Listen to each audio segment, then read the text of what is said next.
कोई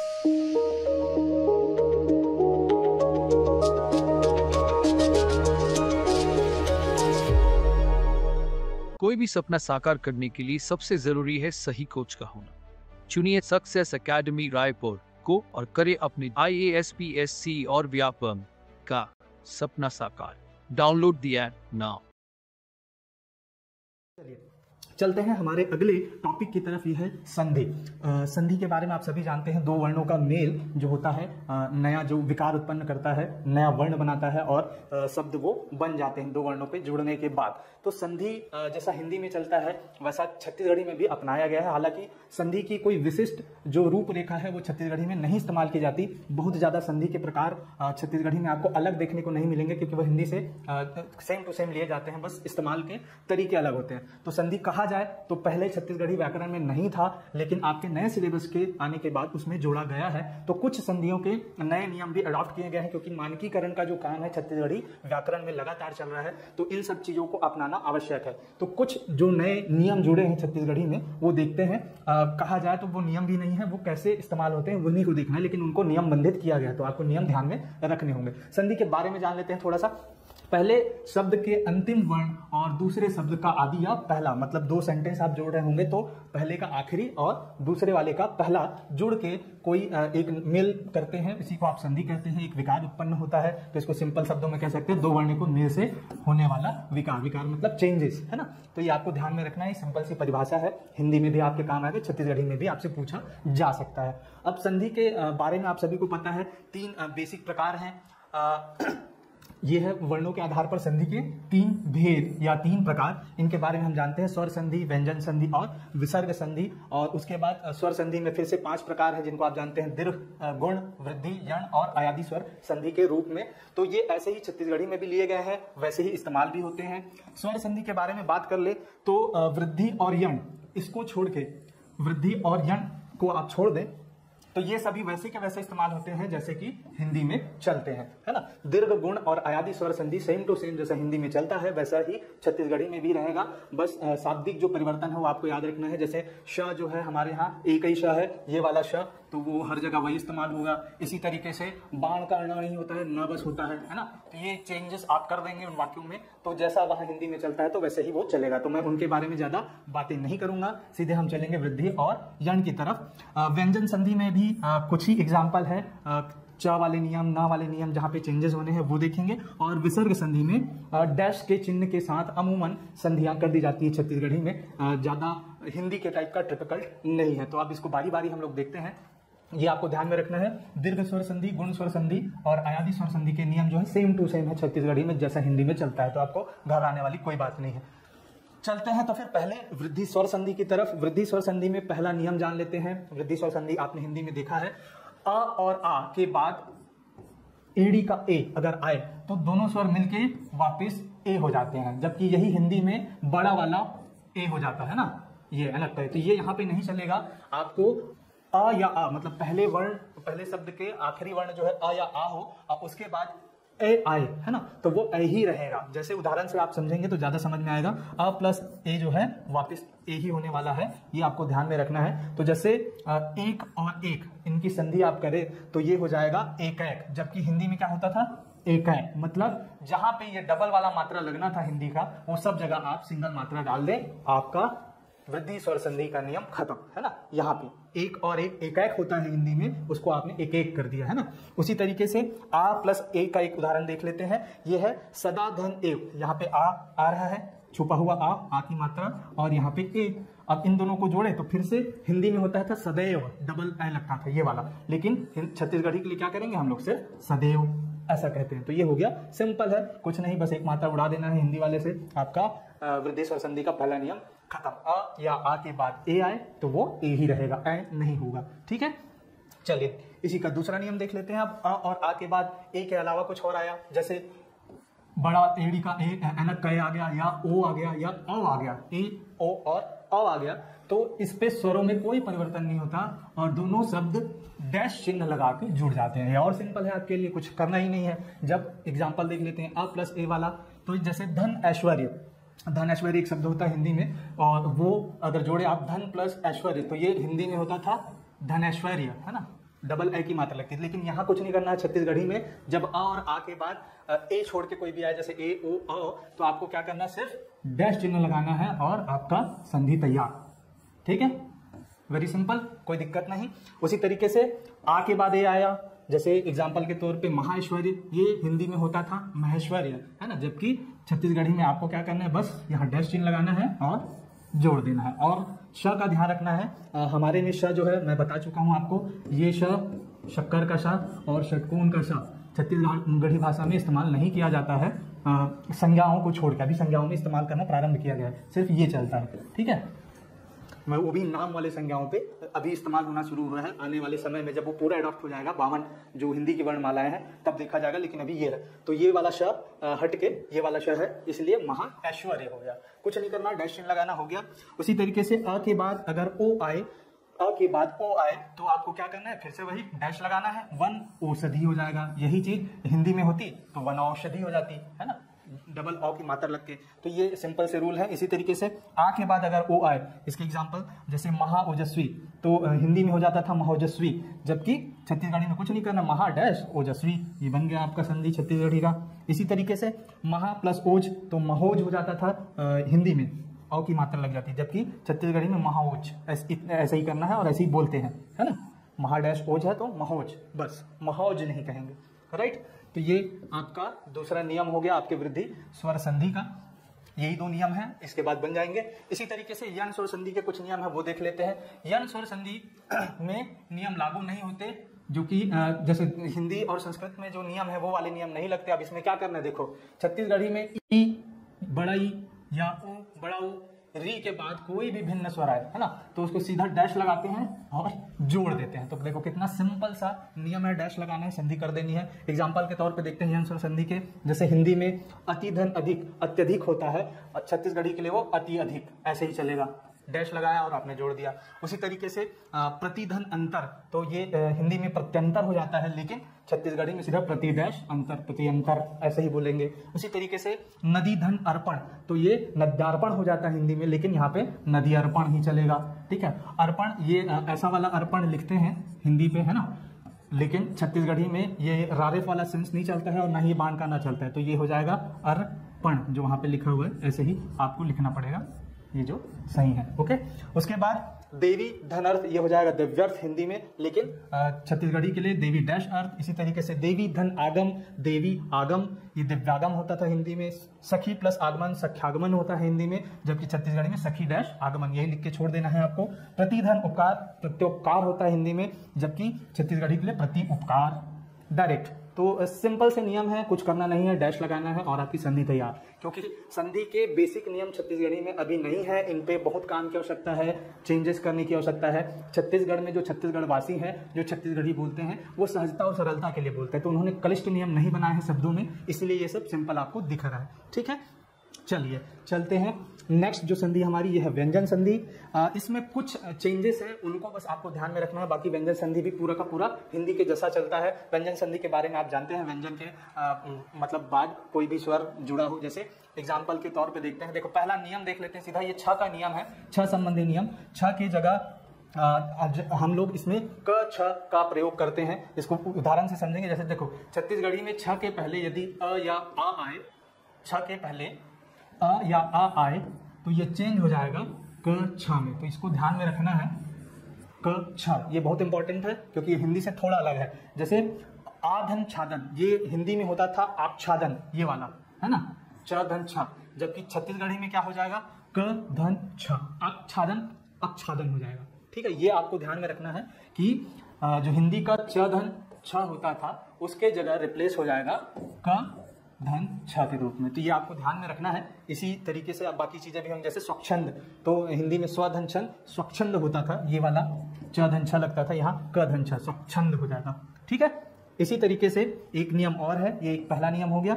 दूसरा नियम कहता है छ के पहले यदि अ और आ छोड़ दें और उसके अलावा कोई आए अन्य स्वर, है ना, अ और आएगा तो ये वाला नियम लग गया, क छ जो लगना है। अगर उसके अलावा कोई स्वर आए तो दोनों शब्दों को बस योजक चिन्ह लगाए, डैश लगाए और जोड़ देंगे, ये आपकी संधि तैयार। जैसे परिच्छेद, तो परिधन छेद, ये हिंदी में परिच्छेद होता था, आधा चा मिले चा, यहाँ की जगह ये हो जाएगा परिधन छेद। बस इतना लिखे और चलिए, या परिच्छेद भी लिख देते हैं, डायरेक्ट डैश को हटा के भी जोड़ दें।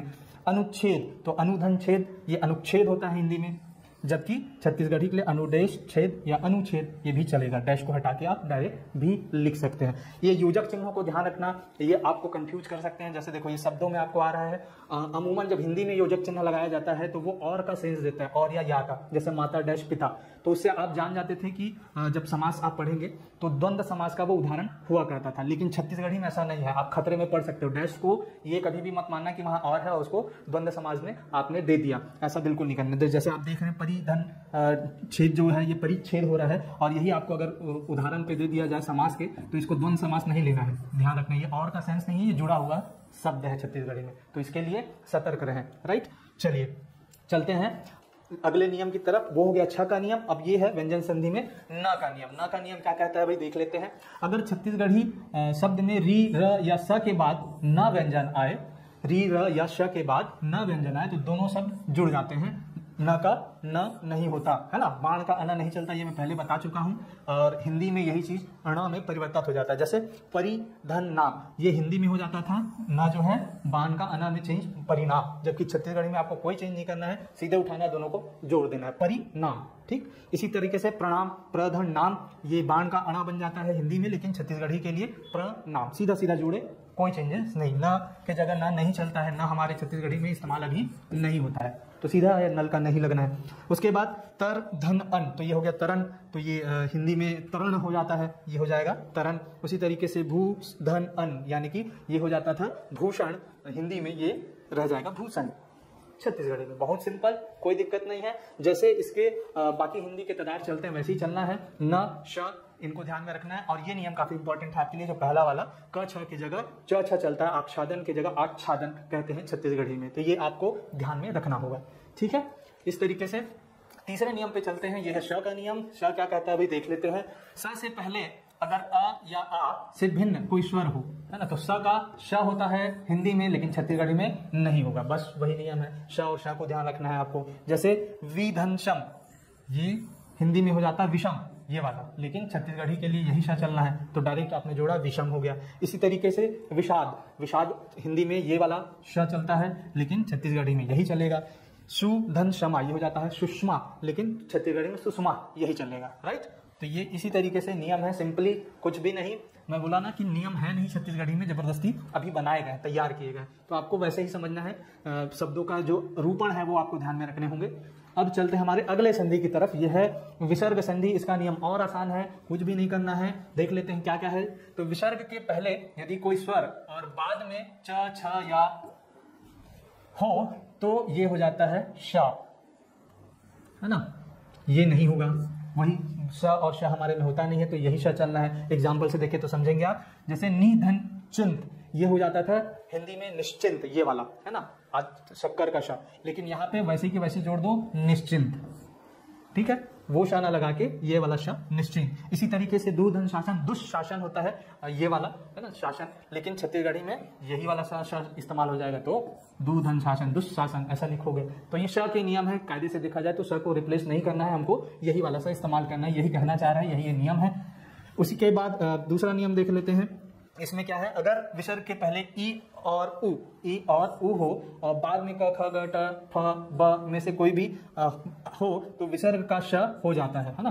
तो ये श नहीं होता है, श ही होना है, मतलब कुछ है नहीं, श को बस आपको पकड़ के रखना है। जैसे निष्कपट, निधन कपट का होता था निष्कपट हिंदी में, अब ये निष्कपट हो जाएगा। इसी तरीके से निधन ठुर, ये निष्ठुर होता था हिंदी में, यहाँ निष्ठुर हो जाएगा। तो बस स के नियम है विसर्ग संधि में, ये आपको ध्यान में रखने हैं। जहाँ पे श या श लगता था, षटकोण का श या शक्कर का सा, वो स में ही चेंज होना है ना, ये आपको ध्यान में रखना है। श और हिंदी का श जहाँ जहाँ चेंज होता था उनके जगह हमको केवल श ही रखना है। ये श के ही नियम है, बस अलग अलग प्रारूप में।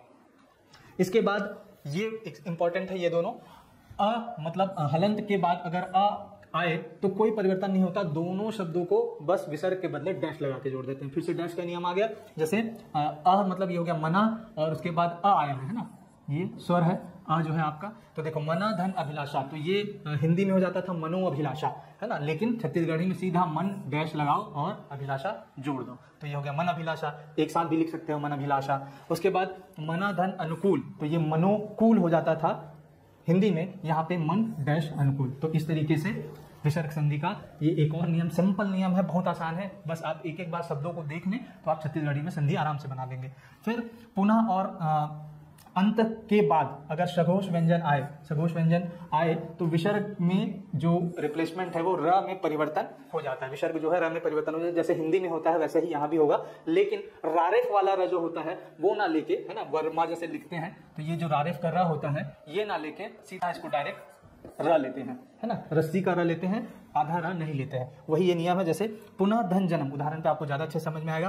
पुनः धन जन्म हिंदी में हो जाता था पुनर्जन्म, ये वाला रारेफ के साथ, लेकिन ये छत्तीसगढ़ी में पुनर्जन्म ऐसे ही चलेगा, रारेफ ना लगा के उसको पूरा र लिखा जाता है। इसी तरीके से अंतः धन ध्यान, ये अंतर ध्यान हो जाता, लेकिन यहाँ पे अंतर धान ऐसे ही चलेगा छत्तीसगढ़ी में। तो सीधा सिंपल है, जैसे हिंदी में जहाँ रारेफ वाला र लगता है उनको रिप्लेस करेंगे आप र से, तो सारे एग्जाम्पल आपको छत्तीसगढ़ी में परिवर्तित होते दिख जाएंगे, राइट। तो आसान है ये सारे नियम, संधि के नियम आपको ज़्यादा तकलीफ में नहीं डालेंगे। उसके बाद पांचवा विसर्ग संधि का नियम देख लेते हैं। ये क्या है? विसर्ग का र में परिवर्तन। विसर्ग के पहले आ को छोड़ के अगर कोई स्वर आए या सघोष व्यंजन आए, कुछ भी आए, कुछ नहीं करना है, उसमें सीधा र रिप्लेस होता है। जैसे उदाहरण से आप समझोगे इसको, जैसे निधन आशा, ये हिंदी में हो जाता था निराशा, है ना, ये वाला शा, अब यहाँ पे वो नहीं लगेगा तो ये वाला शा है। सीधा सा नियम है, श और श को नहीं परिवर्तित करना है, ना नहीं परिवर्तित करना है। इन सबको आप पकड़े रहें, बात सिंपल है। बाकी नियम जैसे हिंदी में है वैसे ही चलते रहेंगे।